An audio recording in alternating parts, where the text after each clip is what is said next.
Hello guys, कैसे हो आप लोग।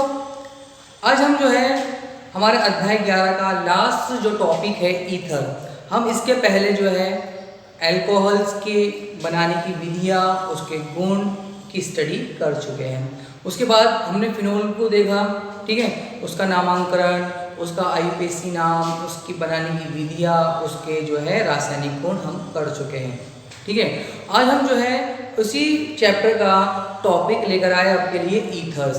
तो ईथर्स क्या होते हैं हमको समझना पड़ेगा, और उनका नामांकन कैसे किया जाता है ये भी आपको इस टॉपिक में समझना होगा। लेट्स सी, देखते हैं। आओ, फर्स्ट हम बात कर रहे हैं यहाँ पर ईथर। ईथर के अंदर जो है ऑक्सीजन क्या होता है, क्रियात्मक समूह होता है। ऑक्सीजन क्या होता है, क्रियात्मक समूह होता है। और इस ऑक्सीजन से जो है R और R लगा रहे हैं तो उसे बोलेंगे एलिफेटिक ईथर। क्या बोलते हैं इसे, एलिफेटिक ईथर। यदि इस ऑक्सीजन से जो है एराइल ग्रुप, मतलब जो है एरोमेटिक ग्रुप लगे रहे तो उसे क्या बोलते हैं, एरोमेटिक ईथर्स। तो हमको जो है एरोमेटिक ईथर को भी पढ़ना है और एलिफेटिक ईथर को भी क्या करना है, पढ़ना है। अब ईथर की परिभाषा क्या है, तो ईथर जो है जो हाइड्रोकार्बन के हाइड्रोजन से जो है एल्कोक्सी ग्रुप क्या हो प्रतिस्थापित होता है तो उसे क्या कहा जाता है, ईथर, है ना। मतलब हाइड्रोकार्बन के हाइड्रोजन से एल्कोक्सी समूह जब विस्थापित होता है या प्रतिस्थापित होता है तो उस यौगिक को ईथर कहा जाता है।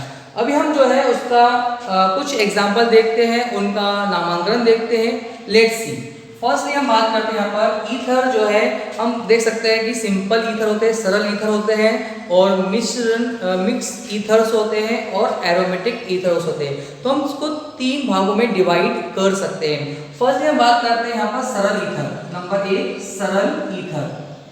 सरल ईथर, कुछ एग्जाम्पल लेंगे सरल ईथर के हम, ठीक है। दूसरा हम यहाँ लेंगे मिक्स या मिश्रित या मिक्स, है ना, मिक्स ईथर। और दूसरा है अपन यहाँ पर aromatic ether, aromatic ether. Understood. तो अपन जो है तीनों को एक साथ अपन उसको क्लासिफाई कर लेते हैं। तो फर्स्ट हम बात करेंगे सरल ईथर। तो सरल ईथर के अंदर जो है दोनों साइड जो है एक समान ग्रुप लगा होता है तो उसे सरल ईथर कहते हैं। कैसे, इसका एग्जांपल लेते हैं अपन CH3OCH3, ठीक है। दूसरा एग्जांपल लेते हैं अपन यहाँ पर C2H5OC2H5O। तीसरा एग्जांपल लेते हैं अपन C3H7OC3H7, ठीक है। अब इसका नाम क्या है, अब वो मालूम है कि ये दो मैथिल ग्रुप लगे हुए हैं, तो एक मैथिल और ये दूसरा मैथिल, तो डाई मैथिल, तो अपन बोल सकते हैं इसको अपन डाई मैथिल, ठीक है। और ईथर है तो ईथर, डाई मैथिल ईथर, ठीक है।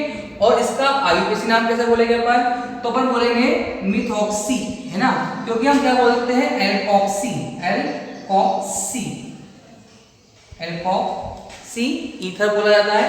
तो यहाँ पर मैथेन है तो क्या बोलेंगे अपन उसको, मिथॉक्सी, ठीक है, मैथॉक्सी, मैथॉक्सी, ठीक है। यहाँ क्या है, मैथेन, तो मैथॉक्सी मैथेन इसका नाम हो जाएगा। C2H5 और C2H5 दो समूह लगे हुए हैं तो उसको बोलेंगे ईथर, ये एथिल एथिल, तो die ethyl, die ethyl ether, क्या बोला जाएगा उसको, डाई एथिल ईथर कहा जाएगा। और इसका आईयूपीएसी नाम वही, हम एक को जो है क्या करेंगे, एल्कोक्सी मान लेंगे अपन, तो यहाँ क्या एथाइल है, एथिल है, तो एथोक्सी, एथोक्सी, और ये क्या है आईयूपीएसी में, एथेन, एथोक्सी एथेन इसको कहा जाता है।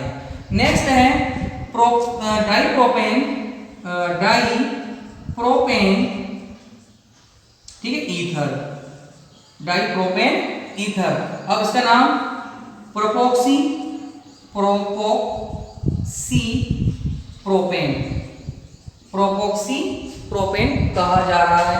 तो कुछ एग्जांपल हमको जो पढ़ने हैं एग्जाम के अंदर, इनको ही पढ़ना है, डाइमेथिल ईथर्स, डाइमेथिल ईथर्स, है ना, और डाइप्रोपाइल ईथर्स की स्टडी करना है। नेक्स्ट है आपके पास में मिक्स ईथर। तो मिक्स ईथर के को भी हम जो है लिख सकते हैं। फर्स्ट हम बात करेंगे यहाँ पर CH3OC2H5। अब मिक्स ईथर आ गया यहाँ पर कि दोनों साइड में एक अलग हो और एक अलग हो, ठीक है। और यहाँ नाम क्या रहेगा उसका, Maithil ethyl ether, Maithil ethyl ether, understood. Maithil ethyl ether इसका नाम रहेगा। अब जो है इसका आईयूपीएसी नाम कैसे बोला जाएगा, तो आपको जो है जब भी आपको कंफ्यूजन रहे कि किससे स्टार्ट करें अपन, तो आप सबसे पहले ये याद रखना कि स्मॉल ग्रुप जो रहेगा उसके साथ में ऑक्सीजन मिलकर आएगा, छोटे ग्रुप से ऑक्सीजन मिलकर आएगा। यहाँ कार्बन संख्या 1 है, यहाँ पर 2 है, तो छोटा ग्रुप कौन सा हुआ, 1 वाला हुआ। तो यहाँ पर आएगा मिथॉक्सी, ये क्या कहलाएगा, मिथॉक्सी, मैथॉक्सी एथेन। क्या बोलेंगे पर इसको, methoxy ethane. C2H5O C3H7 this name, ठीक है। अब इसका नाम क्या आएगा, इसका नाम आएगा इथाइल प्रोपाइल ईथर, इथाइल या ethyl ethyl propyl ether, understood. अब आईयूपीएसी के अंदर कौन सा ग्रुप लेंगे अपन, ये कि ये छोटा ग्रुप कौन सा है, ये, तो इसके साथ में जाएगा ये ऑक्सीजन, तो क्या बोलेंगे, ethoxy ethoxy ethoxy propane, ethoxy propane कहा जाएगा। C3H7O CH3, ठीक है। फिर से यहाँ पर नाम आ गया है Maithil propyl ether, Maithil propyl ether. अब इसका नामांकन कैसे करेंगे आईयूपीएसी में, तो छोटा ग्रुप कौन सा है, ये है, तो क्या होगा, मिथॉक्सी प्रोपेन, मैथॉक्सी मेथॉक्सी प्रोपेन, इस तरह से। तो हमने देखा है कि जो मिक्स ईथर होते हैं उनके भी नामांकन अपन आसानी से कर सकते हैं।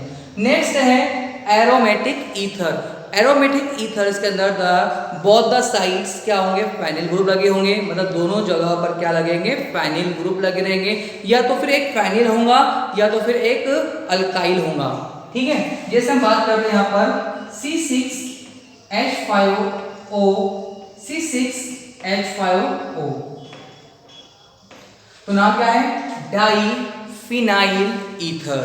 क्या है, डाइफिनाइल या फेनिल ईथर, डाइफेनिल ईथर। और आईयूपीएसी में बेंजोक्सी बेंजीन, क्या बोल सकते हैं उसको, बेंजोक्सी बेंजीऑक्सी बेंजीन भी कहा जा सकता है। नेक्स्ट है C6H5O CH3, मीन्स यहाँ पर बेंजीन रिंग से एक O और CH3 लगा हुआ है। फिर वही बात आ गई, स्मॉल ग्रुप छोटा समूह को पहचानना है, ठीक है। तो इसका एक और नाम है एनिसोल, जो आपको पढ़ना है, एनिसोल पढ़ना है इस टॉपिक के अंदर। तो एक और नाम क्या हो गया इसका, एनिसोल। और मिथॉक्सी, ये ग्रुप पे जब पकड़ेंगे अपन, मिथॉक्सी मैथॉक्सी क्या, फेनिल या बेंजीन, जो भी आप लिखना चाहो, मैथॉक्सी बेंजीन भी इसको लिखा जाता है। नेक्स्ट है C6H5O C2H5O, इस तरह से लिख सकते हैं इसको पाए, या बेंजीन रिंग बनाकर भी इसको लिखा जाता है OC2H5, ठीक है। तो नेम वही, यह ग्रुप पहचाना हमारे को, इथॉक्सी बेंजीन और फेनिटॉल, नाम इसका फेमस है, फेनिटॉल, फेनिटॉल, अंडरस्टूड। तो ये फेनिटॉल भी है, और इथॉक्सी एथॉक्सी क्या है, बेंजीन या फेनिल, ठीक है, अंडरस्टूड। आप लोगों को ये जो है इसका क्लासिफिकेशंस और इसकी परिभाषा समझ में आई होंगी। आगे की हम जो है आगे तो रिएक्शन करने वाले हैं, बनाने की विधियां आगे स्टार्ट करते हैं। Thank you.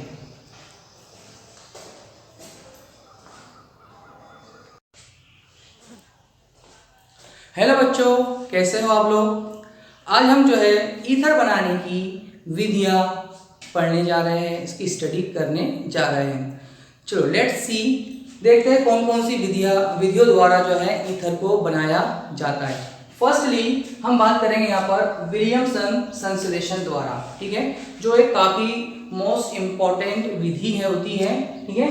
तो साइंटिस्ट विलियमसन ने जो है डाई इथाइल ईथर को बनाया है, ठीक है। तो लेट्स सी, देखते हैं। फर्स्टली हम बात करेंगे यहाँ पर C2H5ONA, sodium ethoxide, sodium ethoxide, sodium ethoxide. जब इथाइल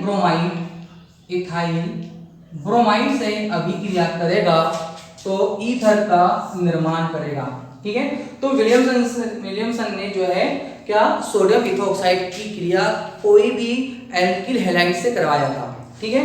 तो अपन ने यहाँ एग्जांपल के तौर पे ले लिया है सोडियम इथोक्साइड और इथाइल ब्रोमाइड या एथिल ब्रोमाइड, ठीक है। तो इनकी अभिक्रिया से क्या बना है, डाई इथाइल ईथर।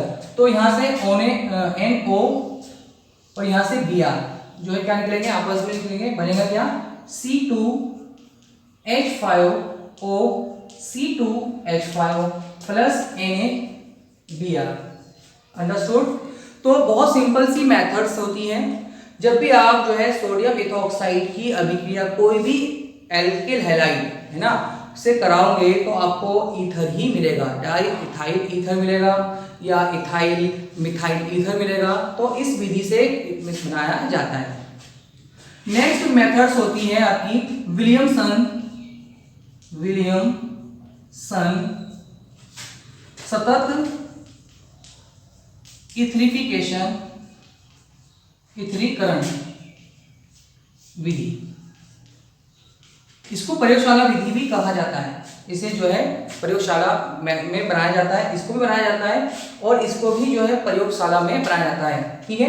तो विलियमसन सतत इथरीकरण विधि, इससे भी हम जो है क्या बना सकते हैं, डाई इथाइल ईथर।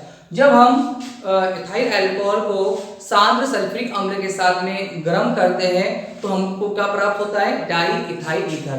तो ये जो है दो स्टेप में हमको ये प्राप्त होता है।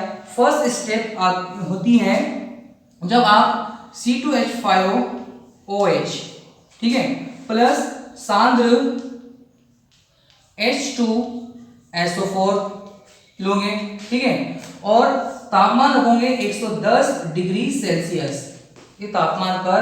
तो एक यौगिक बनता है, वो बनता है एथिल हाइड्रोजन सल्फेट। तो यहाँ से वाटर मॉलिक्यूल्स जो है बाहर निकलेगा। तो C2H5HSO4 प्लस H2O, ठीक है। तो एथिल हाइड्रोजन सल्फेट,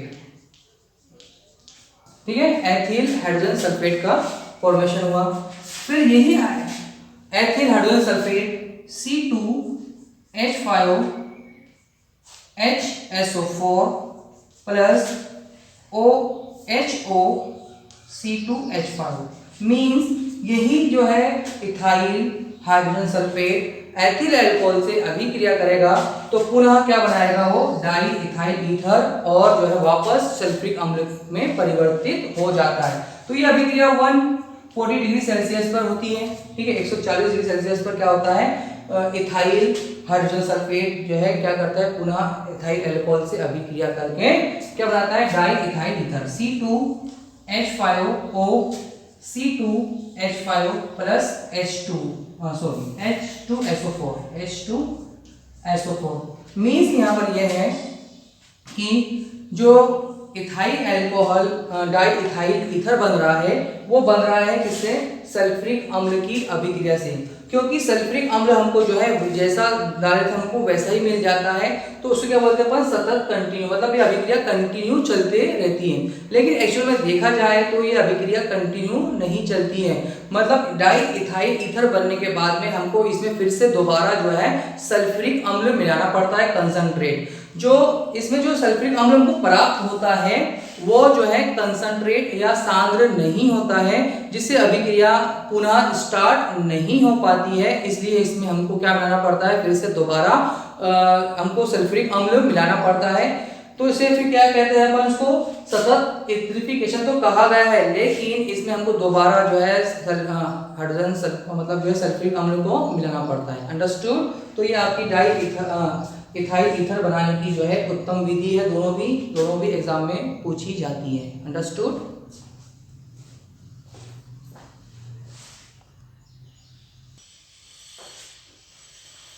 गाइस हम जो है तीसरी मेथड जो है बनाने जा रहे हैं ईथर की, तो हम बनाएंगे उसको तीसरी मेथड को एल्कोहल एथिल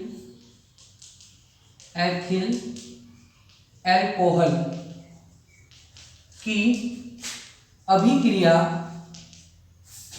एल्यूमिना से कराने पर। ठीक है, यदि हमने जो है हमको डाई इथाइल ईथर बनाना है तो हम जो है जो उत्प्रेरक होता है एल्यूमिना उससे हम अभिक्रिया करके बना सकते हैं। कैसे, तो C2H5OH presence of Al2O3 alumina and higher temperature।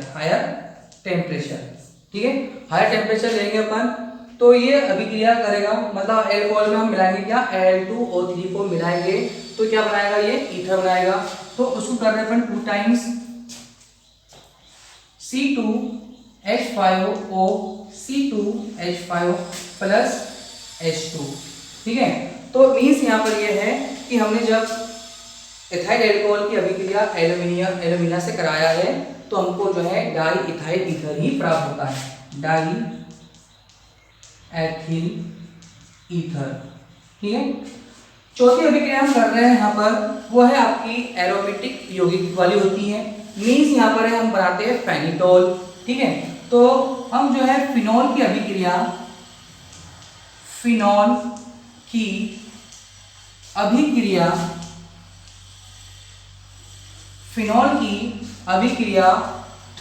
Alcohol से कराए अपन, एथिल एल्कोहल से, एथिल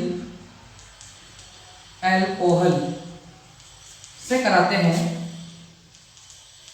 तो हमें क्या मिलता है, डाई इथाइल फिनॉल और एथिल फिनॉल मिलता है। ठीक है, कैसे, मतलब फेनिटोल मिलेगा तो तो फेनिटोल बोल सकते हैं उसको आप, फेनिटोल क्या प्राप्त होता है, फेनिटोल। कैसे, तो फिनॉल का फॉर्मूला आपको मालूम है OH, react with C2H5OH, phenol से करा रहे अपन, लेकिन इसमें हमको मिलाना पड़ेगा उत्प्रेरक। अब उत्प्रेरक कौन सा है, थोरिया जो है एक उत्प्रेरक होता है, इसकी उपस्थिति में ही जो है क्या बनता है, फेनिटोल बनता है। ठीक है, तो यहां से OH और यहां से OH। ठीक है, तो बॉन्ड OC2H5 प्लस H2O। ठीक है, तो यहाँ पर तापमान की जरूरी है यहाँ पर। ठीक है, तो क्या करना, इथॉक्सी बेंजीन बोल सकते हैं इसको अपन, या फिर फेनिटोल। अगेन रिपीट करता हूं मैं आपको कि फिनॉल की अभिक्रिया किससे, इथाइल अल्कोहल से थोरिया की उपस्थिति में कराते हैं तो फेनिटोल या इथॉक्सी बेंजीन हमको प्राप्त होता है। तो एरोमेटिक ईथर बनाने की यह भी एक अच्छी विधि होती है। ठीक है, तो एक विधि कौन सी आपकी, एल्यूमिना से बनाओ डाई एथाइल ईथर, थोरिया से बनाओ क्या, फेनिटोल। अंडरस्टूड। Thank you.